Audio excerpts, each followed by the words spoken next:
Hi, this is Vince Reilly. The internet's not always talking about music nerd. I first watched Alan Bennett's remarkable series Talking Heads when it was first shown on the BBC.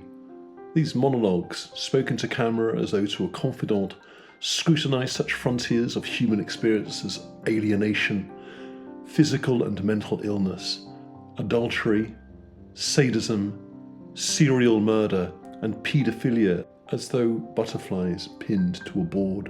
And alongside Claudius, the singing detective, in the thick of it, and Patrick Melrose, Talking Heads is undoubtedly among the finest and most perfect television ever produced by the BBC, or indeed any broadcaster. In fact, it's now a regular on the A-level syllabus.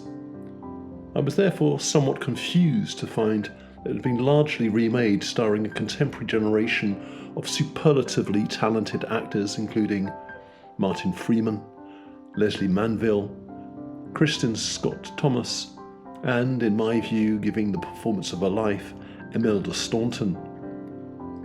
Apparently the BBC were hard put to produce drama in the middle of the pandemic, so filming monologues at least gave everyone safe social distancing, on top of which the actors and crew kindly donated their fees to those battling on the NHS front line.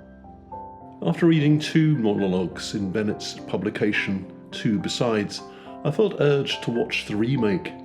To my delight, the performances are invariably textbook examples for any drama student, each line and gesture squeezed with meaning, every character thoroughly human. My small sour point here is that Lucian Msamati missed a cue or two in his portrayal of the child sex offender Wilfred, such as the unblocking of a drain in the city park, reflecting his own psychological and sexual release. But then again, how on earth do you top David Haig's original performance?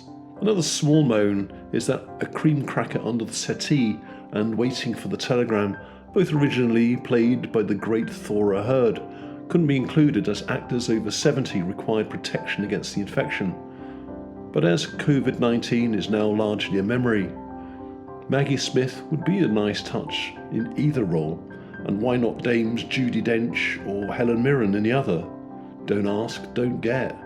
Also, don't forget, A Woman of No Importance also hasn't been remade, so who could play such a boring woman, we wonder? Once again, George Fenton was called upon to provide the music. As with Beethoven and Schubert, I far prefer Fenton's chamber or solo pieces over his orchestral work, as found in his overwhelming cliched bombast for David Attenborough's nature programs. Here we have some pandas, nibbling so cutely on bamboo. But as with First Time Around, Fenton's music for Talking Heads is restrained, simple and, well, exquisite, really. My one encounter with Bennett was in 1993, when I discovered them rather disorientated on the stairs of the London School of Printing in London. Mr. Bennett, the photography exhibition is just another flight up. Oh, right, he replied, smiling boyishly. Not exactly the most Venetian of exchanges, but oh, how I longed to ask him if he could muster up just some more monologues. Well, at least we now have 2 more. I thank you for listening, welcome any comments, and the remake of Alan Bennett's Talking Heads. I don't touch pictures. I make it a rule. I've seen too many fingers burned.